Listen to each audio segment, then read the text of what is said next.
Pouvez-vous nous dire où nous sommes actuellement? Nous sommes actuellement dans le jardin de l'amicale du groupe Renault, le jardin qui entoure l'expo-musée de la section d'histoire.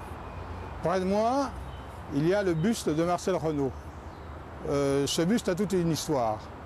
Comme on le sait, Marcel Renault et son frère ont participé aux premières compétitions automobiles de la marque dès 1899. En 1903, au cours de Paris-Madrid, Marcel Renault s'est tué à côté de Coué-Vérac. L'année suivante, sur l'initiative du journal L'Auto, un monument a été dressé à sa mémoire, avenue Émile Zola. Et ce monument est resté jusqu'en 1942, précisément jusqu'au 3 mars, où, à la suite du bombardement de l'usine, le monument a été détruit et le buste lui-même de Marcel Renault touché par un éclat de bombe qu'on voit d'ailleurs derrière le buste.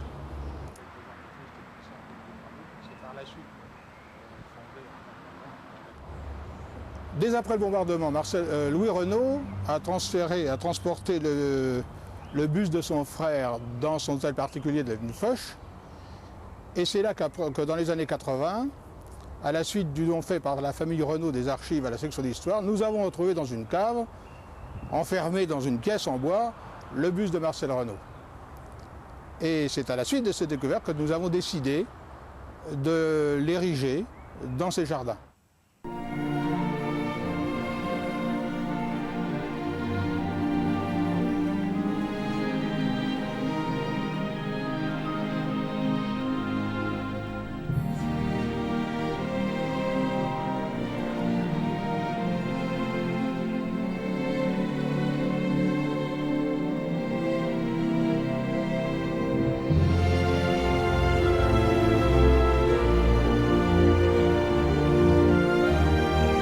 Monsieur Attray, pouvez-vous nous dire de quand date ce musée? Ce musée a une assez longue histoire. Il faut savoir qu'à l'origine de ce musée, il y a la section d'histoire qui, depuis une vingtaine d'années, effectue des recherches sur le passé de l'entreprise. Par conséquent, l'idée d'un musée est venue il y a très très longtemps, mais sa réalisation a demandé de très longues années, puisque ça fait à peu près 5 ans qu'une équipe de bénévoles, tous retraités d'ailleurs de la régie, travaille pour cette réalisation. Il a été ouvert au public en janvier de cette année, sans que pour autant on en ait fait une très grande publicité. Il est composé de 5 salles.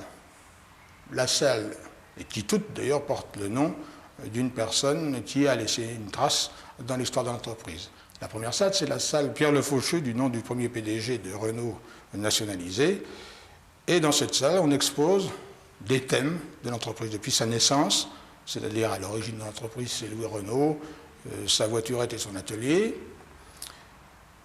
L'expansion de l'entreprise à Billancourt et en France, ses différents produits, et également tout ce qui intéresse la communication, les journaux d'entreprise depuis l'origine jusqu'à pratiquement maintenant, ainsi d'ailleurs que des panneaux spécialisés sur la publicité. Voici pour la première salle.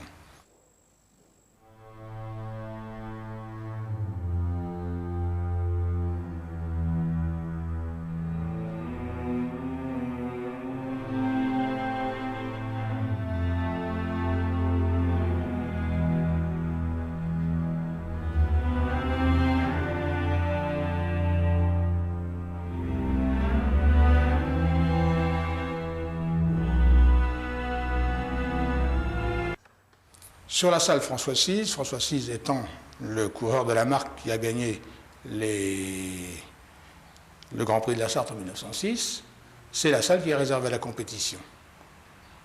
Et cette salle a un intérêt majeur, c'est qu'elle présente notamment ce qu'on appelle le trésor du musée, c'est-à-dire les différentes médailles gagnées en compétition par la marque durant 40 ans.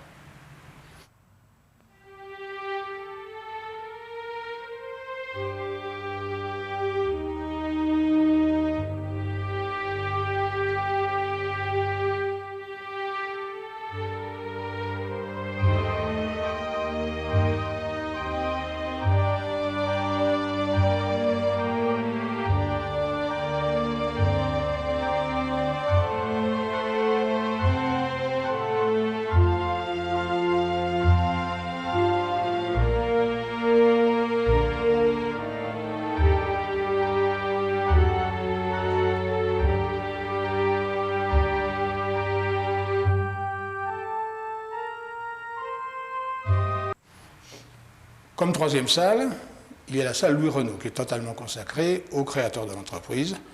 Là, on apprendra à mieux connaître qui il était. On le voit dans ses jeunes années quand il poursuivait ses études, et on présente des documents très originaux, comme par exemple les premiers dessins qu'il a pu faire. On voit le char FT-17, comme on voit l'obus de 1914. Et on voit également une pièce qui était extrêmement rare, qui est évidemment unique, c'est le passeport diplomatique qu'il a bénéficié en 1940 avec sa femme pour se rendre aux États-Unis, là où le gouvernement l'envoyait.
La salle suivante, c'est la salle Jean Guittard, du nom du responsable du service machine de l'entreprise pendant plus de 30 ans.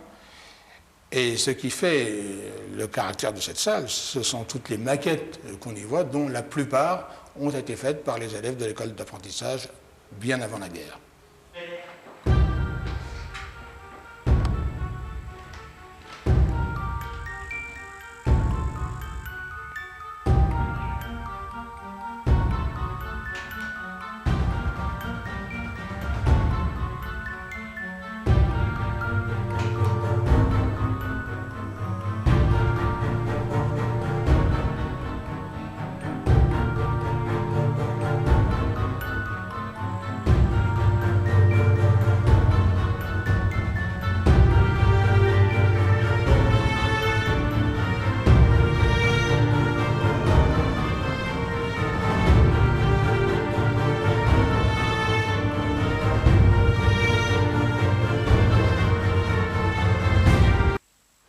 La dernière salle, c'est la salle Eugène Blary, du nom d'un jeune apprenti de 13 ans qui a été tué en juin 1917 lors de l'effondrement du bâtiment C4.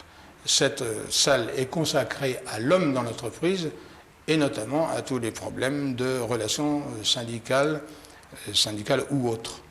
On y voit notamment, et c'est une pièce évidemment là aussi unique, c'est une affichette écrite à la main par les grévistes lors de la grève du chronométrage de 1913, et à ce titre, c'est effectivement un document unique en son genre et qui est très révélateur des moyens de communication de l'époque.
Le musée est-il ouvert au grand public? Quels sont ses horaires et ses jours d'ouverture? Alors le musée est ouvert au grand public, mais uniquement une journée par semaine, c'est-à-dire le jeudi de midi à 19 h et de juin et d'octobre à juin uniquement.